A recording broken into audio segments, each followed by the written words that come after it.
Ever get the feeling that detective novels, those cozy mysteries we curl up with, well, ever feel like they're hiding something? Something deeper, lurking beneath all those red herrings and clever deductions? Oh, absolutely. There's often so much more going on than meets the eye, especially when you have a writer like Dorothy L Sayers at the helm. Exactly. And that's what makes this deep dive so exciting.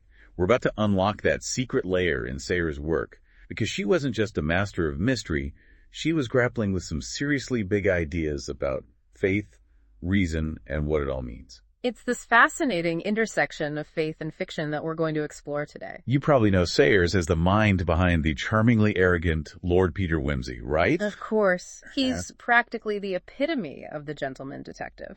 Right. But here's where it gets really interesting. See, Sayers wasn't just crafting these clever mysteries. She was also a devout Christian thinker, deeply engaged in the theological debates of her time. And she certainly didn't shy away from tackling those big questions in her writing, even if it was often done with a light touch and a dash of wit. Exactly. So get ready to see those seemingly polite drawing room conversations in a whole new light, because we're about to crack open both her theological writings, like Creed or Chaos, and dive into excerpts from her Lord Peter mysteries. It's going to be quite the journey. One of the things that struck me while preparing for this deep dive was this idea Sayers kept returning to, that we live in a purposeful universe. Ah, yes. That was a central tenet of her worldview, wasn't it? It really was. But I have to admit, it's a concept that's kind of hard to wrap your head around. What exactly did she mean by a purposeful universe? And why was that such a radical idea back then? Well, imagine a world where most intellectuals, the leading thinkers of the day, saw existence as essentially random, a chaotic void without inherent meaning or design. A bit bleak when you put it like that. It was the intellectual climate Sayers was pushing back against. Her belief in a purposeful universe then was downright revolutionary. It meant that every action, every choice, even the most seemingly insignificant detail, had weight, had consequence within a larger divinely ordained order. It wasn't just random chaos. Okay, so how does this idea, this belief in a purposeful universe, actually play out in her detective novels? Are we saying Lord Peter Wimsey is out there solving for the meaning of life between interrogations? Not quite. But think about the very structure of a classic Sayers mystery. There's a crime, a seemingly chaotic event that disrupts the order of things. But Lord Peter, through logic and observation, meticulously uncovers the truth, restoring that sense of balance. So it's like those perfectly plotted mysteries are a reflection of that underlying order she believed existed in the universe, even if it wasn't always obvious on the surface. Precisely. But Sayers takes it a step further. She argues that without a belief in this larger purpose, even our best intentions can go astray.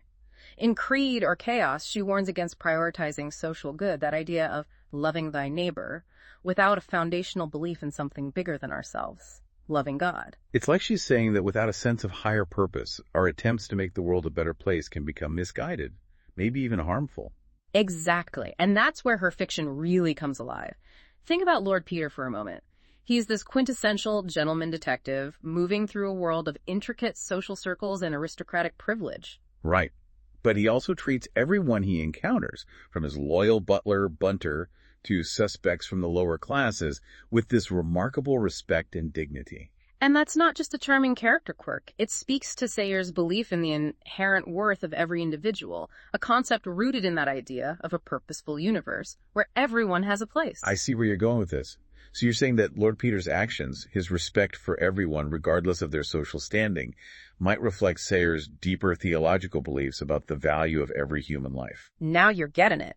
Sayers isn't hitting you over the head with sermons in her detective novels. She's weaving these deeply held beliefs into the very fabric of her characters and their interactions. It's subtle, but so powerful when you start to notice those threads. And trust me, there are plenty more of those threads to unravel. Ooh, I like where this is going.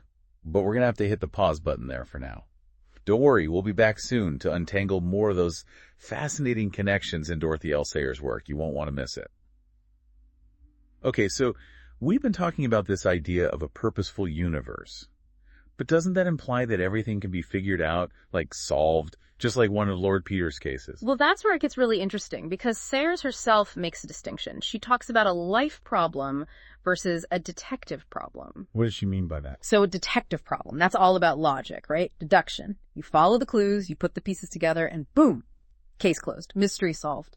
But a life problem. Yeah. Well, that's where things like suffering come in, or injustice, doubt. All the messier stuff. Exactly. Yeah. Those big questions that might not have a nice, neat answer. Okay, so she's not saying life is always going to be this perfectly ordered, solvable equation. Right. But maybe, just maybe, those detective novels, those perfectly crafted mysteries, Yeah. they offer a kind of glimpse, a taste of that underlying order she believed in. Exactly. Even if it's just within the pages of a book. Right. And here's where it gets even more interesting. Think about how Lord Peter cracks those cases. Reasoning, logic, observation, those are his tools. Oh, absolutely. The man is practically a walking encyclopedia. But see, Sayers didn't see faith as the opposite of that sharp intellect. Right. It wasn't one or the other. Exactly. She saw them as complementary. Reason, logic. These were essential to faith, not in conflict with it.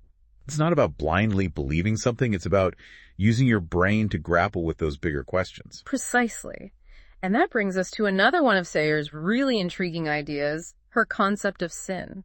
Because it wasn't just about breaking a set of rules for her, was it? No, not at all. She describes it more as a distortion of something good. Okay, so what does that mean in practical terms? Well, think of it this way. Sayers believed humans are inherently good, created with a purpose. Sin, for her, was a twisting of that good, a turning away from our true nature and the higher purpose we were created for. Okay, I'm starting to see how this connects back to the detective novels. So you're saying even the murderers, the villains in her stories, Yes. they might have started with good intentions that somehow got warped along the way. You're on the right track. Let's look at one of the excerpts, actually the case of this missing financier, Sir Reuben Levy. On the surface, he's driven by ambition, a desire to succeed. Right. Nothing inherently wrong with that. Exactly.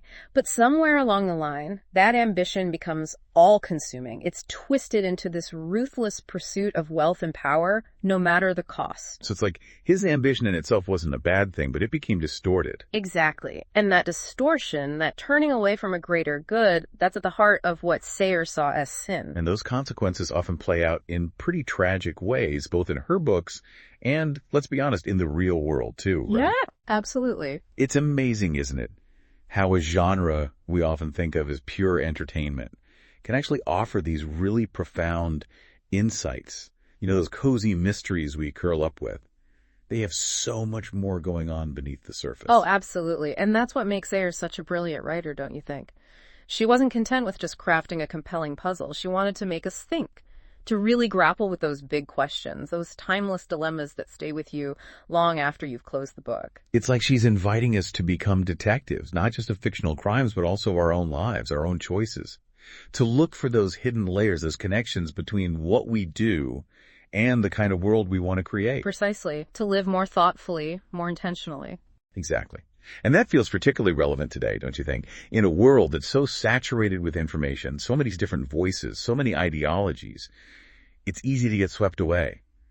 Sayers reminds us to pause, to ask those fundamental questions. What do we believe? What really matters? It's a call to move beyond just consuming information and to actually engage with those bigger ideas, to wrestle with them. Even if there aren't any easy answers. Exactly. And to do it all with a spirit of, well, curiosity and intellectual honesty. Absolutely. And maybe even a dash of Lord Peter's wit. Now you're speaking my language. After this deep dive, I can't help but wonder about Lord Peter himself. With that sharp mind of his, that deep sense of justice, did he ever grapple with these questions of faith? We never really get a definitive answer in the books, do we? That's the beauty of it, isn't it? Sayers leaves us wondering.